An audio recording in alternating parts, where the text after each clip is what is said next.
생각보다 다양한 플랫폼들이 있네요. 이 플랫폼에 따라서 수익 구조 같은 것도 조금씩 다르겠죠? 네, 맞습니다. 상가와 관련된 네. 그런 것이 있어요. 뭐냐면 이제 그게 트윈코리아, 그다음에 네. 캐시존랜드 이런 거는 보통 어떤 그 상권과 상가와 관련된 겁니다. 네. 이런 거는 이제 광고비 위주로 주로 받습니다. 아. 그 랜드를 소유한 분들이.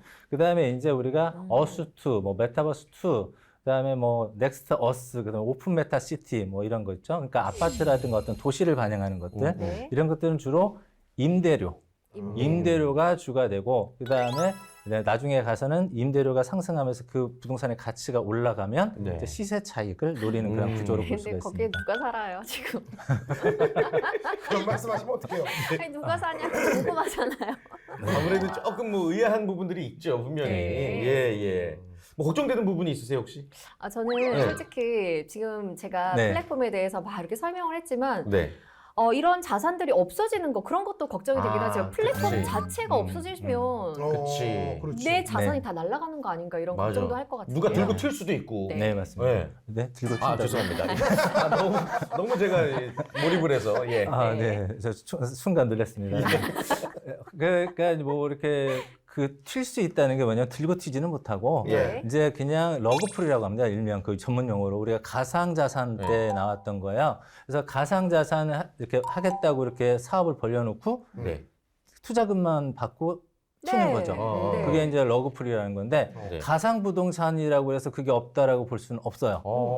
그렇죠? 네. 네. 그래서 이러한 부분에 대해서 좀 신중하게 좀 네. 접근할 필요가 있다. 좀 말씀드립니다. 제도적으로 어떤 보완을 해야 되지 않나요? 규제를 한다든지. 네. 뭐 저희도 알다시피 가상자산에 대한 것도 법률이 아직 이렇게 미비하잖아요. 네, 네, 그렇죠? 네. 그렇기 때문에 뭐 가상부동산은 더하면 더했지 덜하지는 않을 겁니다. 그래서 이참에 우리가 가상자산에 대한 그러한 사건이 터지면서 이제 그런 법률이나 제도적 보완을 한다고 하니까 이참에 그럴 할 때 가상자산 것도 같이 더불어서 했으면 좋겠다라는 바람입니다. 지켜봐야겠군요. 네. 예. 이 가상 부동산이 가지는 가치에 대해서 좀 네. 자세히 설명을 좀 해주신다면. 예. 이렇게 볼 수가 있습니다. 앞서 말씀드린 대로 가상 그 부동산 플랫폼은 이용자들이 많아야 돼요. 네. 그래야 자꾸 거기서 가격이 오르고 수익 창출이 되고 뭔가가 또 어떤 새로운 그러한 발전을 하고 네. 개발을 하고 이렇게 갈 수 있는 거거든요. 그런데 거기에서 만약에 단절이 된다. 그러면 이제 그 플랫폼은 이제 사양길을 갈 수밖에 없는 거죠. 아. 네, 그런데 이제 우리가 여기서 볼 수 있는 게 가상자산이 그런 부정적인 면도 있지만 네. 한편으로 이런 것도 있습니다. 교육적인 어떤 가치를 보면 소액으로 우리가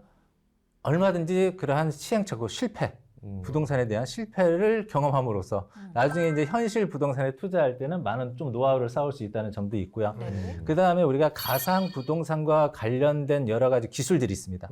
네. 근데 그 기술들을 계속해서 접함으로써 그러한 어린아이들 같은 경우는 학생들 같은 경우는 그러한 기술이 이제 다른 분야에 적용될 때 그러한 기술들을 좀 더 자연스럽게 습득할 수 있다라는 그러한 부분이 있고요.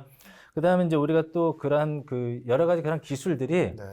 실생활에 많이 또 접목돼 있고 가상 부동산은 어쩌면서 여러 가지 이러한 앞선 기술들의 종합체라고 볼 수가 있습니다. 네. 네, 그래서 이런 기술 발달로 우리 생활도 많이 앞으로 더 좋아질 걸로도 보여집니다. 네. 네.